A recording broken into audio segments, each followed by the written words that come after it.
Сәлем қыздар, қалайсыздар? Бүгін сіздермен осындай фруктовый заколкаларды тоқитын боламыз. Бүгінгі біздің тоқитынымыз апельсин заколка.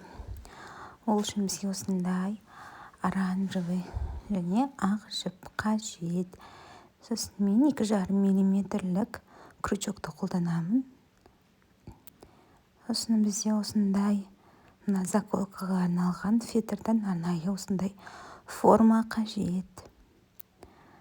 Және де менің қолданатын жіпім Ярнарттың джинс деген жіпі. Міне құрамында суретте көрсетілген. Міне ең алдымен бізге осындай ақ жіпті алып тоқитын боламыз. Осындай дөңгелек қылып аламыз да столбик без накида тоқимыз. Қазір ең бірінші осылай воздушная петля, сосын 9 столбик без накида тоқисыздар. Біріншісі, екіншісі, үшіншісі, төртіншісі, бесіншісі,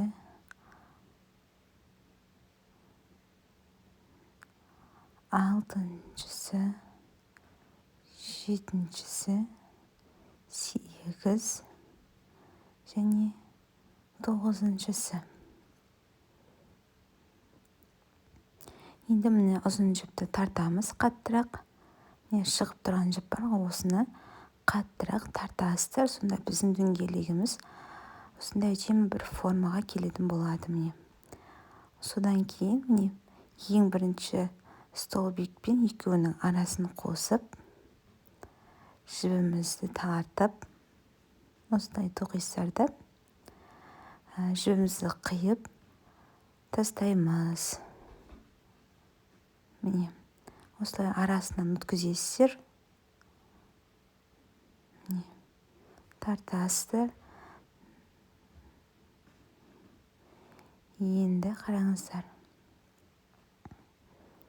Міне шетінен өткізіп, ортасындағы екі жіппен екеуін байлап, керек емес жіпті қиып тастайсыздар. Міне осындай болып шығады. Енді қараңыздар, біз енді оранжевый жіпті қолданып бастайтын боламыз. Міне ең бірінші біз воздушная петля жасап аламыз. Қараңыздар. Сосын жаңағы тоқыған дөңгелегіміз бар емес пе? Соған міне арасына воздушная петлямызды кіргізіп, біз тағы 2 воздушная петля тоқимыз. Біріншісі және де екіншісі. Сосын тап сол жерге тағы бір столбик с накидом тоқимыз. Сонда бізде 2 столбик шығып тұр. Біз әрбір астындағы қараңыздар, осылай өткізген жеріміздің әрқайсысына 2 столбик с накидымнан тоқимыз. Басында білесіздер ғой, біз 9 столбик без накида тоқыдық қой. Соның әрқайсысына 2 столбик с накидымнан тоқып шығасыздар. Сонда 9-ды 2-ге көбейткенде бізде 27 шығар, иә? Сол сияқты бізде 27 столбик с накидым шығу керек. Міне бізде уже 5-шісін тоқып жатырық. Міне 6-шысы.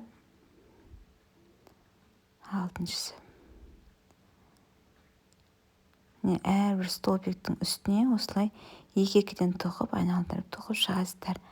Міне мен осылай тоқып шықтым. Енді тағы біз 2 столбик тоқимыз да, келесі столбиктің үстіне біз тағы 2 столбик тоқимыз. Біріншісі, екіншісі, әрбір столбиктің үстіне тағы 2-2-ден тоқып шығасыздар. Ешқандай қиындығы жоқ. Тап жаңағыдай 2-2-ден тоқыдыңыздар ғой. Тап солай 2-2-ден столбик тоқып шығасыздар. Сонда біздің дөңгелегіміз үлкен әдемі болып шығады.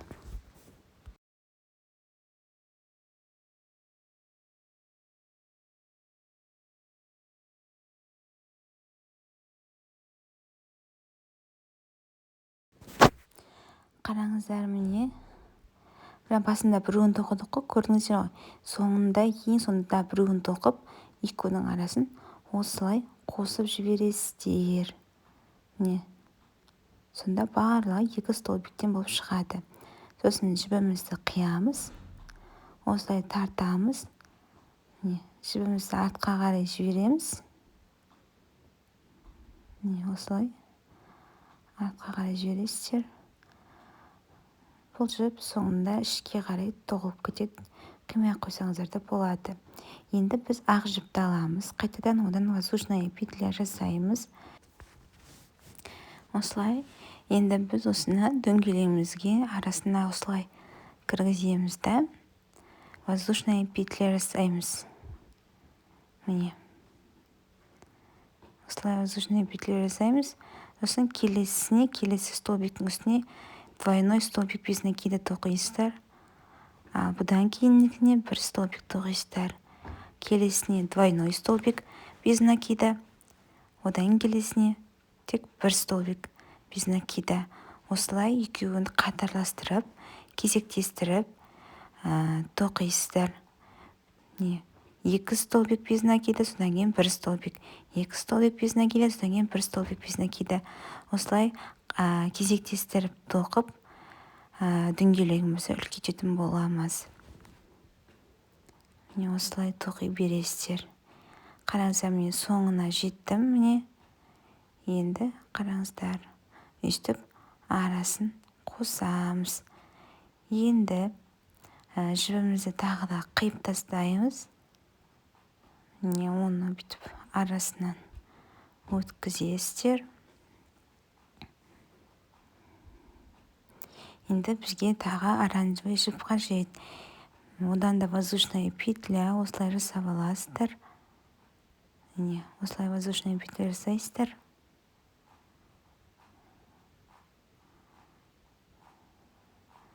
Қараңыздар, дәл осылай дөңгелегімізді қайрасыздар да, ең шетінен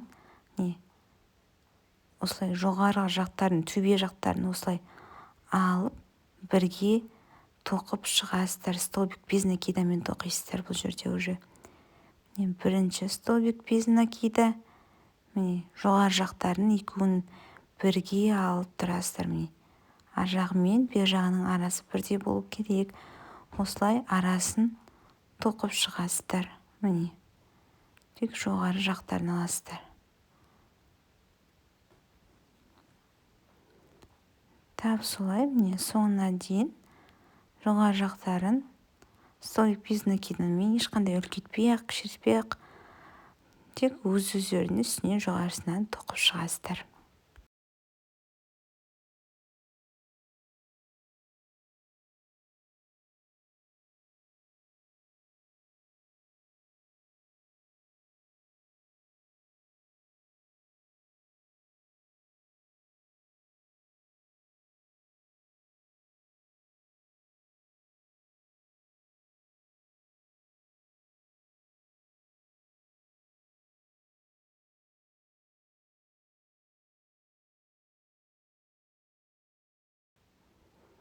Қараңыздар, ең соңғысын тоқыдым. Енді жіпті қиямыз. Арасынан өткізесіздер осылай енді столбиктің. Енді міне қалып қойған жіпті ортасына білдіртпей кіргізіп жібересіздер.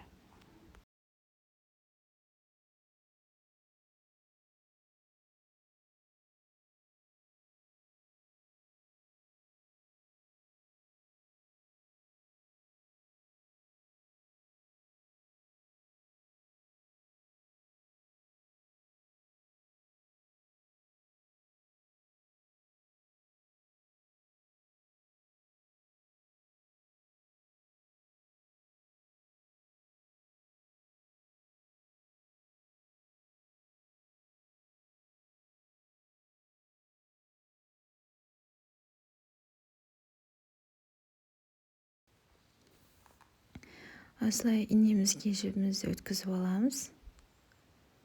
Қараңыздар, міне қиямыз. Енді біз тігетін боламыз.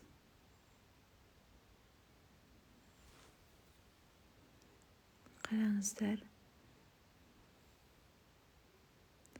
Шетін осылай байлайсыздар, міне осында қылып.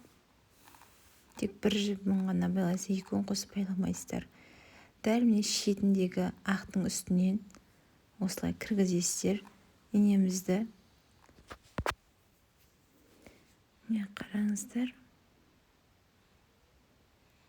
Жібімізді міне дәл ортасында осылай болып қалады. Оны осылай арасына өткізіп жібересіздер.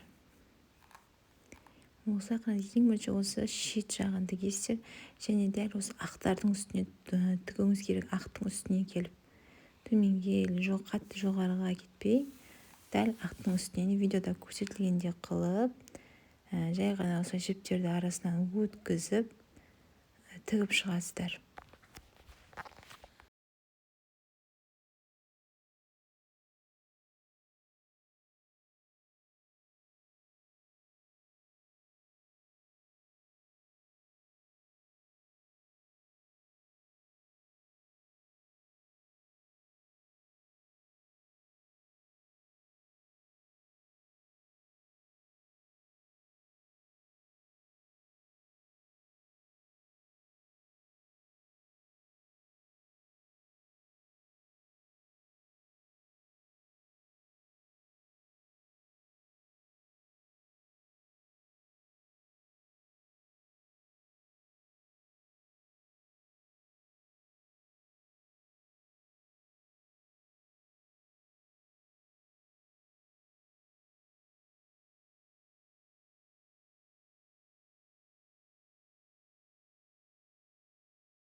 Міне соңында осылай байладық.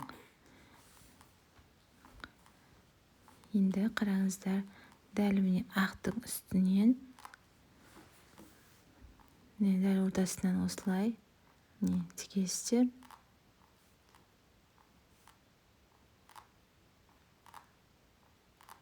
Енді осы жібімізді көрсетпей әдемілеп тығып тастауымыз қажет. Барлығын видеода көрсетілгендей қылып жасай бересіздер.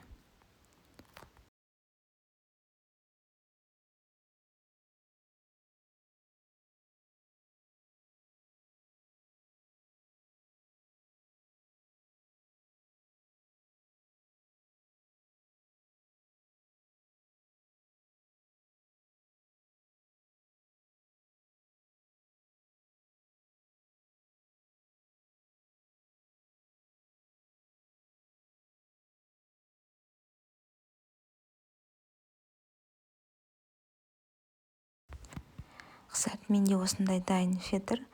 Өздеріңіздің заколкаңыздың размеріне қарай осылай дайындап алсаңыздар болады. Енді міне осы фетрді қазір заколканың арасына өткіземіз. Видеода қалай бар, тап солай жасай берсеңіздер болады.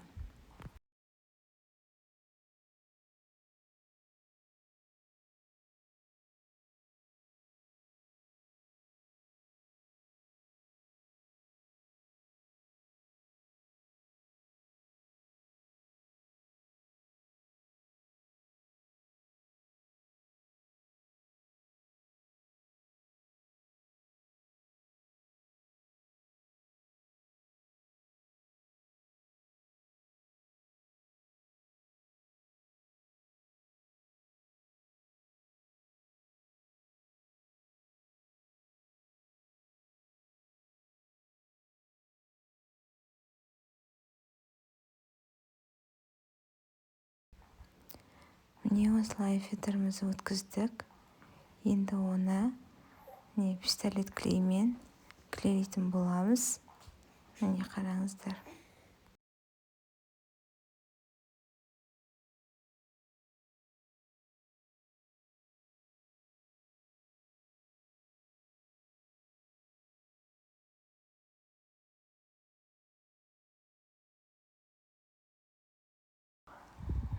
Міне осылай клейлейсіздер ыстық клеймен.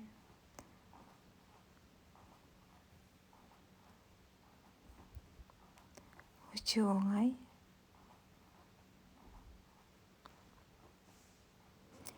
Жоғары жағына да енді клей құятын боламыз. Оны біздің дайын болған апельсинімізге жабыстырамыз.